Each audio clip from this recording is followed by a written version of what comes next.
سورہ انبیاء کی آیت نمبر 42 سورہ انبیاء اور 17ویں پارے کا چوتھا رکوع۔ اللہ رب العالمین نے ارشاد فرمایا، قل اے محبوب آپ فرمائیے، من یکلؤکم باللیل والنہار من الرحمن، شبانہ روز تمہاری کون نگہبانی کرتا ہے رحمان سے، رات و دن میں رحمان کے عذاب سے تمہیں کون بچاتا ہے۔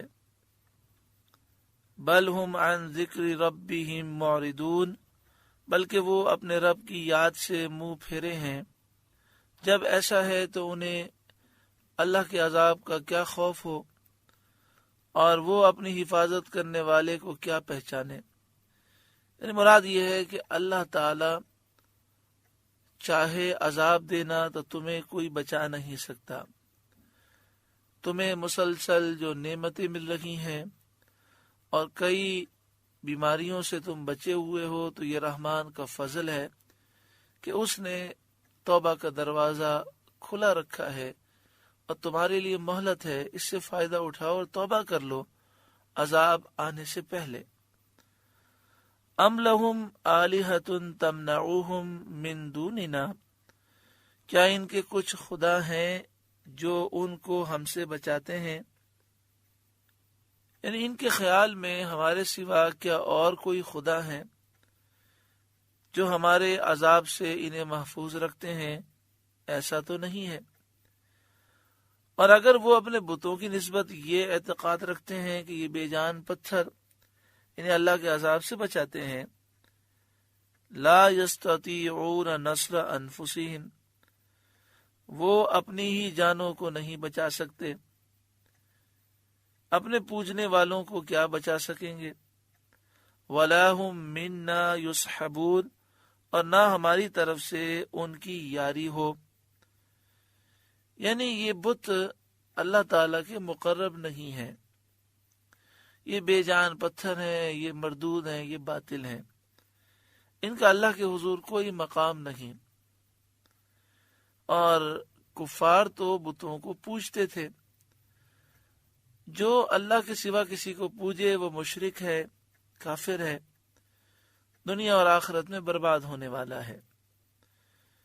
یہاں پر یہ عرض کر دوں کہ ان آیتوں کا غلط ترجمہ اور تفسیر پیش کر کے بعض حضرات اللہ والوں کی محبت پر ان آیتوں کو لے جاتے ہیں۔ دیکھیں، ہم فرشتوں سے، انبیاء سے، رسولوں سے، اولیاء سے محبت کرتے ہیں، اور ہم انہیں اللہ کی بارگاہ میں وسیلہ بناتے ہیں، وسیلہ سمجھتے ہیں، اور ان کی ہم تعظیم کرتے ہیں، اس لیے کہ اللہ تعالیٰ نے فرشتوں کو، انبیاء کو، اولیاء کو مقام دیا ہے، اور یہ اللہ کے محبوب بندے ہیں۔ ہم ان میں سے کسی کو خدا الہ معبود نہیں سمجھتے، ان میں سے کسی کی پوجا نہیں کرتے، ہم عبادت صرف اللہ تعالیٰ کی کرتے ہیں۔ ہاں، یہ ضرور ہے کہ ہمارا یہ عقیدہ ہے کہ اللہ کے نیک بندے اللہ کی عطا سے کائنات میں تصرف کرتے ہیں۔ حضرت عیسیٰ علیہ السلام کے بارے میں تو قرآن پاک کی آیات موجود ہیں کہ آپ اللہ کے اذن سے مردوں کو زندہ فرماتے، مادر ذات اندھوں کو آنکھیں دیتے، برس کے مریضوں کو شفا دیتے، مردوں کو زندہ کرتے۔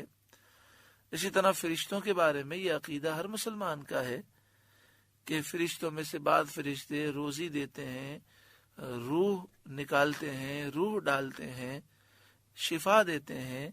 تو یہ سارے عقائد ہیں، مگر عقیدہ یہ ہے کہ فرشتے، انبیاء، اولیاء جو کرتے ہیں اللہ کے حکم سے کرتے ہیں، یہ خدا الہ معبود نہیں ہے۔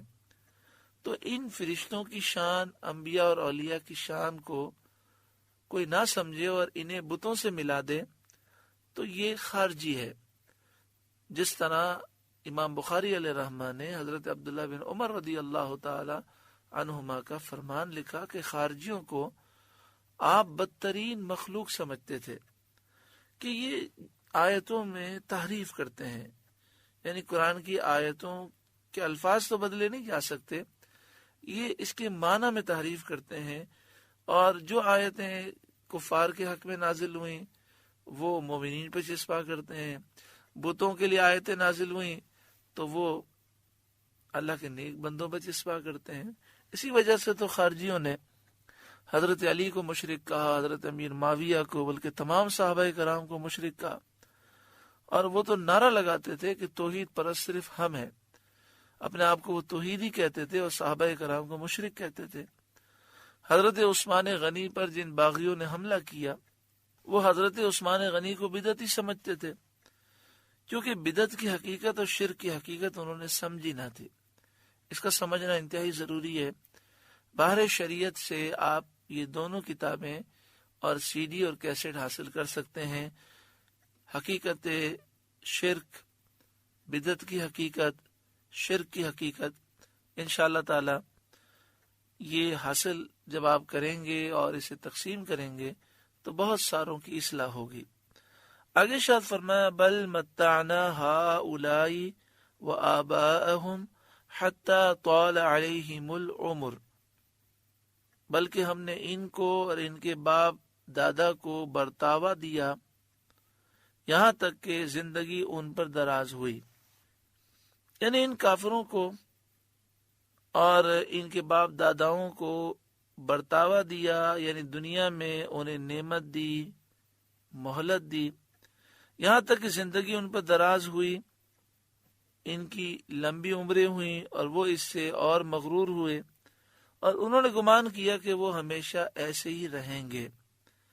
افلا يرون انا نأتی الارض ننقصها من اطرافها، تو کیا وہ نہیں دیکھتے کہ ہم زمین کو اس کے کناروں سے گھٹاتے آ رہے ہیں، یعنی جو کفرستان ہے جہاں کافروں کی حکومتیں ہیں، ہم روز بروز مسلمانوں کو اس پر تسلط دے رہے ہیں، ایک شہر کے بعد دوسرا شہر فتح ہوتا چلا آ رہا ہے، حدود اسلام بڑھ رہی ہے اور سرزمین کفر گھٹتی چلی آتی ہے، یعنی مکہ مکرمہ پر اور اس کے ارد گرد پر مسلمانوں کا تسلط ہوتا جاتا ہے۔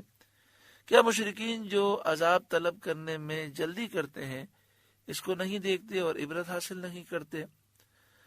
جب یہ آیات نازل ہوئیں تو ان آیات کے نازل ہونے سے پہلے چاروں طرف کفر کا غلبہ تھا، پھر نبی اکرم صلی اللہ علیہ وآلہ وسلم نے اسلام کی دعوت دی، پھر مدینہ منورہ میں اسلام کی ریاست بنی، پھر کئی علاقے فتح ہوئے، مکہ شریف، طائف، حنین، اور یہ مسلمانوں کے علاقے بڑھتے گئے اور کافروں کے علاقے کم ہوتے گئے، پھر صحابہ کرام کے دور میں یہاں تک کہ مسلمان دنیا کے اکثر حصے پر غالب آ گئے۔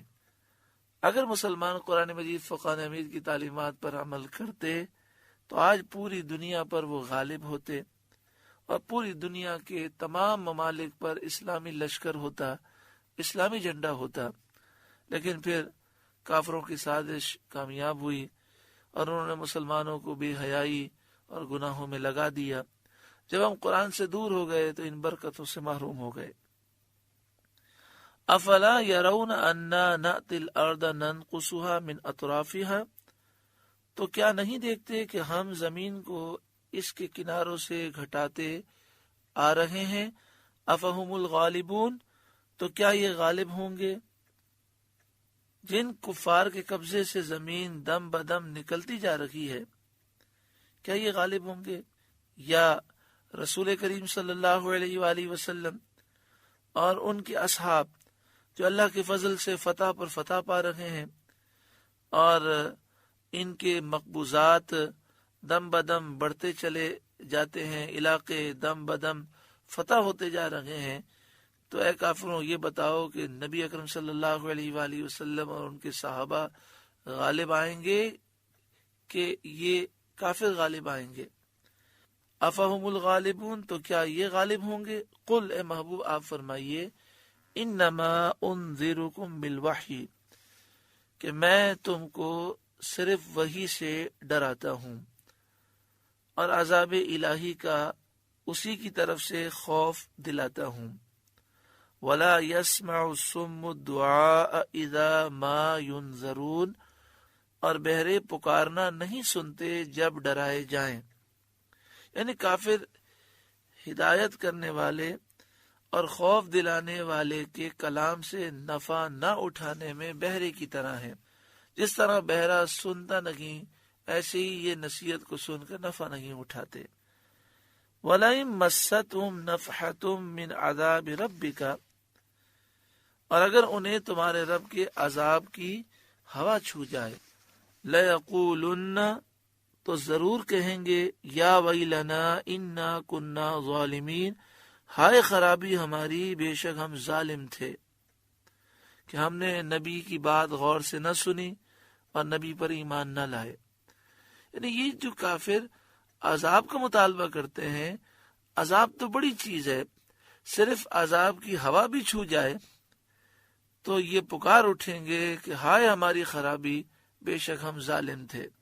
وَنَدَعُ الْمَوَازِينَ الْقِسْطَ لِيَوْمِ الْقِيَامَةِ، اور ہم انصاف کی ترازویں رکھیں گے قیامت کے دن، نامہ اعمال تو لے جائیں گے.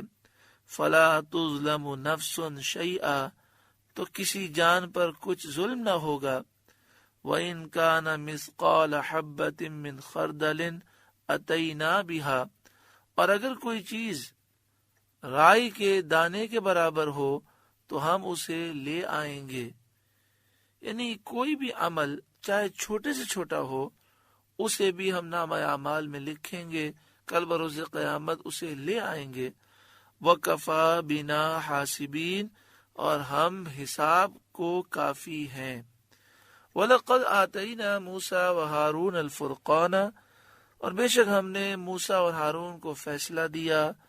وَضِيَاءً وَذِكْرًا لِلْمُتَّقِينَ، اور اجالا اور پرہیزگاروں کو نصیحت. یعنی ہم نے حضرت موسیٰ اور حضرت ہارون کو توریت عطا کی، جو فرقان ہے، حق اور باطل میں فرق کرنے والی کتاب ہے، جو ضیاءً ہے، روشنی ہے، اجالا ہے، اس سے نجات کا راستہ معلوم ہوتا ہے. ذکر للمتقین، پرہیزگاروں کے لیے نصیحت ہے، جس سے وہ نصیحت حاصل کرتے ہیں اور دینی امور کا علم حاصل کرتے ہیں. پرہیزگار کون لوگ ہیں؟ الذین یخشون ربہم بالغیب، وہ جو بے دیکھے اپنے رب سے ڈرتے ہیں. وہم من الساعۃ مشفقون، اور انہیں قیامت کا اندیشہ لگا ہوا ہے، وہ قیامت سے ڈرتے ہیں، کانپتے ہیں اور قیامت کی تیاری کی وہ فکر میں ہیں. وَهَذَا ذِكْرٌ مُبَارَكٌ أَنزَلْنَاهُ، اور یہ ہے برکت والا ذکر کہ ہم نے اتارا اپنے حبیب محمد مصطفیٰ صلی اللہ علیہ وآلہ وسلم پر، یعنی قرآن پاک. یہ کثیر الخیر ہے، ایمان لانے والوں کے لیے اس میں بڑی برکتیں ہیں. أَفَأَنْتُمْ لَهُ مُنْكِرُونَ، تو کیا تم اس کے منکر ہو. سورۃ الانبیاء کا چوتھا رکوع مکمل ہوا. اللہ تعالیٰ اس رکوع کے نور سے ہمارے قلوب کو روشن منور فرمائے. اللہ اللہ اللہ